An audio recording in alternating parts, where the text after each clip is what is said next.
Portal Keeper Hasabel comes with two different things that you can focus on depending on what your raid needs. Those being either going in the portals and being a single target bot for a priority target, or staying downstairs to deal with the ads being a control and AoE cleave bot. Generally, we are definitely better down because we're going to gain a lot of boss damage from being able to do that damage to the ads and transfer it to the boss, alongside having a lot of different tools that we can use to really control the ads, especially given that we can talent into some things that can really enhance that a lot. But we are also perfectly capable of burning down the ads in the portals if that is needed, so be prepared for either depending on what your guild wants, and in the video you'll probably see a clip of both, given that I wasn't excellent at catching footage for all of them. First, with the talent choices, is tier 30. That's Lunge versus Windrush and no Rainfall. Generally, Windrush is fine to help everyone get out of a collapsing world cast or get you into or out of the world really quickly when the portals spawn. But most of the time, people are covering the gap with personal movement, and Lunge can give you a quick readjustment tool if the bosses move too fast to jump back on it or get onto an imp that's out casting. Second, Defense and Movement. This is a boss where there is no strict rules for any of them, and until the latter parts of the fight, you're generally going to be freeform as to when you feel like you need them.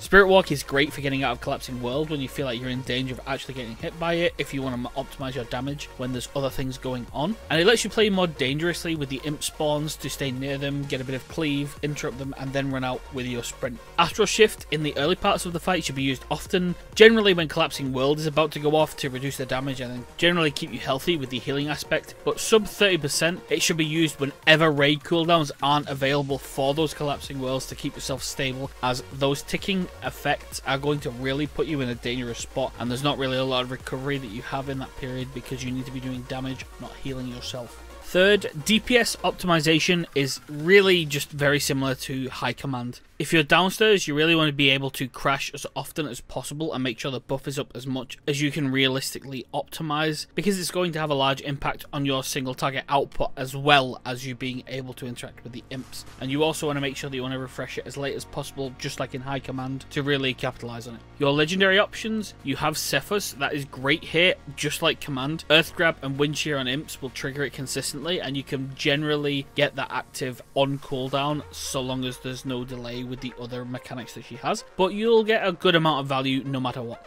Gear choices is a very interesting one on this one, because you can lean towards your tier 20 bonus because it performs extremely well with being able to burst down the imps, because they come in the wave that will allow you to stack up your bonus very effectively to do a very high hitting front loaded crash on the imps and then carry on going. But if you haven't got a high enough Titan Forge set or otherwise, you can just opt into the tier 21 anyway. That'll be able to really enhance your boss damage coming out of your cleave anyway, so there's not a lot of things that you need to worry about with that optimization. That's more of a minutia thing if your guild's struggling with it. Fourth and lastly, with the minutia on this boss, because this is starting to get to the more nitty-gritty kind of things that can have extra effects, interrupts and stuns are very valuable here. So make sure you're able to do this effectively if you are downstairs to counteract some of the more dangerous ad waves when collapsing world occurs, especially if they're going to be able to cast when the raid is in danger. Wind Shear is an excellent tool as a low cooldown ranged interrupt here, and if you're upstairs, you really need to plan out your cooldowns so you have everything available when you move up to burst the mini bosses as quickly as possible. That means Doomwinds, Earthen Spike, and if possible, though this is sometimes a little bit more difficult, Feral Spirit, so the group can move back down as quickly as possible and as safely as possible in between mechanics and continue the encounter to regroup and finish the boss off with her main mechanics on the platform. That's Portal Keeper covered. ANR will be next, and I hope to see you there.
sky, gazing far into the night. I raise my hand to the fire, but it's no use, 'cause you can't stop it from shining through.